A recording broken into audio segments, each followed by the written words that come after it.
Hey everyone, hope you all doing well.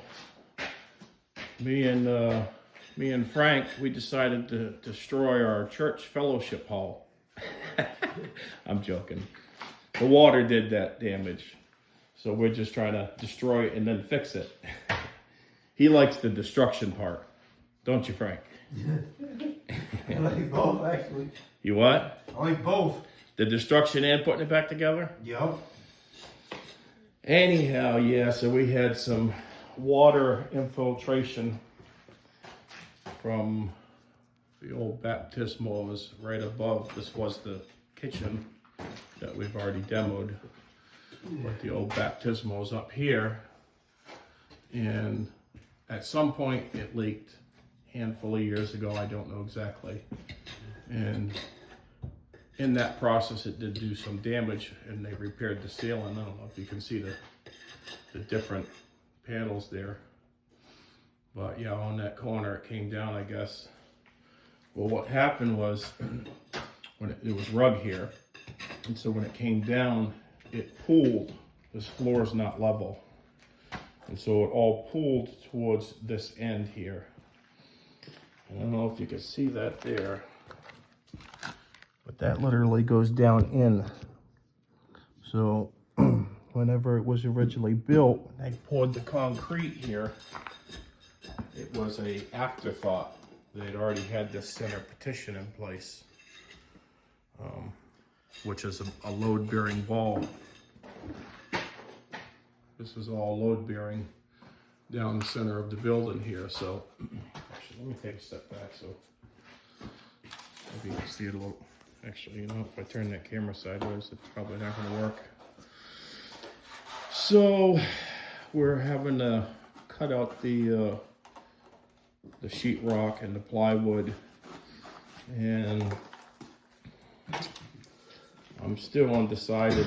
Originally, I thought I was going to temporarily support the wall, cut out the bottom of these 2x4s, pour some concrete in there, let it harden, and then put sister these wall joists with pressure treated joists, you know, probably 2 or 3 feet up as far as I could get them, at least, without having to rip this entire wall off.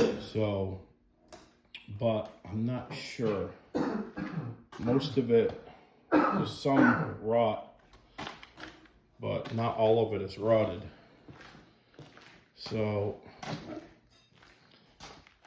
I don't know. I'm thinking that maybe I will spray the areas that could potentially have mold. I think it's mostly just water rot, not so much mold anymore, because it's all been treated by our professional company. But you know, maybe spray it with some peroxide to kill anything that might have been inside the wall that they maybe didn't get. And then sister them with pressure treated 2x4s, and then fill that hole with maybe spray foam insulation, so that way there's no chance of any further water intrusion. Now that was, you know, an accident. The baptismal sprung a leak and it came down in here. So, and they just didn't realize that that water was sitting inside these walls for years, causing a mold issue. So if I fill it with spray foam, if anything like that did ever happen again, I don't anticipate it will, but if it did, filling that gap would alleviate any water standing there causing the same issue. So, but there's other problems here too. So when they poured the concrete on this floor, they put down a blue board. You can actually see it right there. They put down a blue board and then poured the cement over top of it. Now, from what I can tell, the cement is anywhere between 1 inch and 2 inches thick, but it is extremely unlevel. Extremely. And so there was a rug on here, and you could see that it was unlevel with the rug, but until the rub came up, you really didn't know how unlevel and how many dips and bumps, you know, like for an example, right there, from right there to about right there is about a 3/4 of an inch drop. Now, if we were putting rub back in here, probably wouldn't be an issue, but that's not what's going back in there. This is a composite floating floor system. And my fear, and even this is a very expensive floating floor system, it's commercial grade, but and it is composite, it's not wood, so there is some flexibility there. But my fear is that that's an awful lot of flexing, and you get people here in wheelchairs and heavier people and such, especially in wheelchairs, and they get on an unlevel section of floor and they ride onto these, close to these joints, or sit close to where these things lock together, they could, over time, break the locking joint.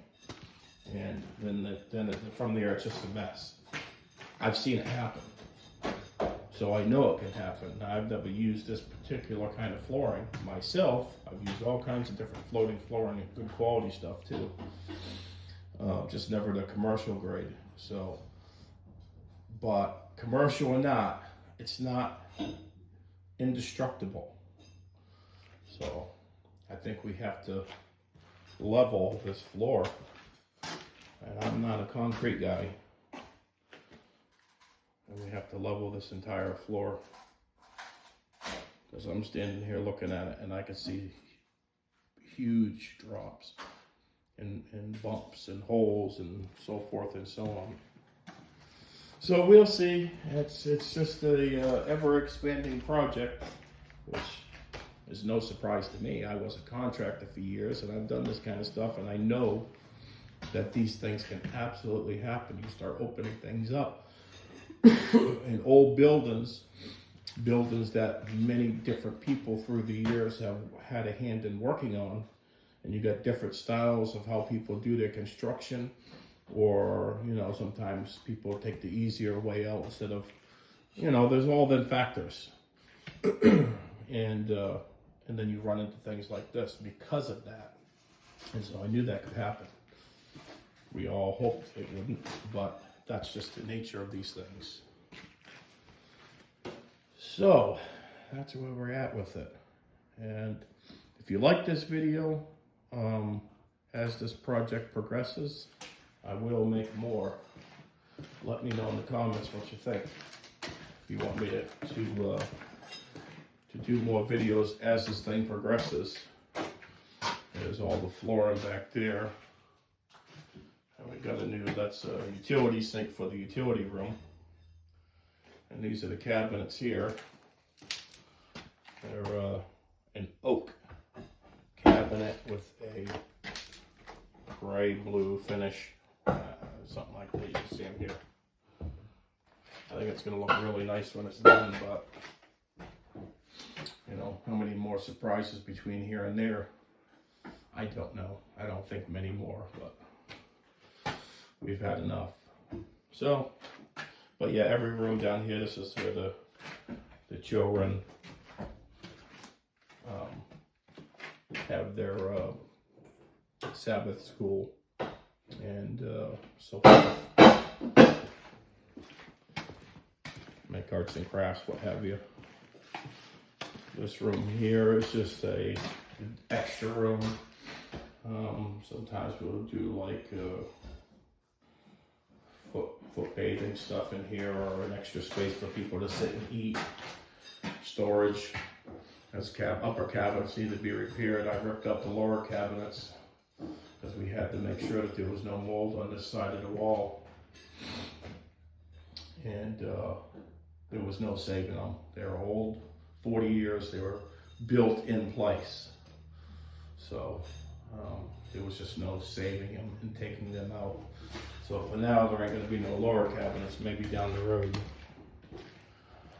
And this is the evangelism room, or pastor's office. no mold penetration in this room. No mold penetration in these 3 rooms. It was just on the wall here and up on the sheetrock and plywood and such. And then in the utility room, got the 2 bathrooms here. This is the utility room here. And there was all sorts of, this is where the utility sink was. There was all sorts of mold. Really bad in this room. It was quite powerful when you come in here. You could smell it. I could smell it. I can't speak for anyone else, but I could smell it. And it was definitely affecting me and other people, whether they realized it or not, it was affecting them. So we are working on it and trying to get it resolved. All right, this video's gotten long, so I guess I'm gonna leave it at that for now. Frank says hello and goodbye. Right, Frankie? Yep. All right, talk to you in the comments.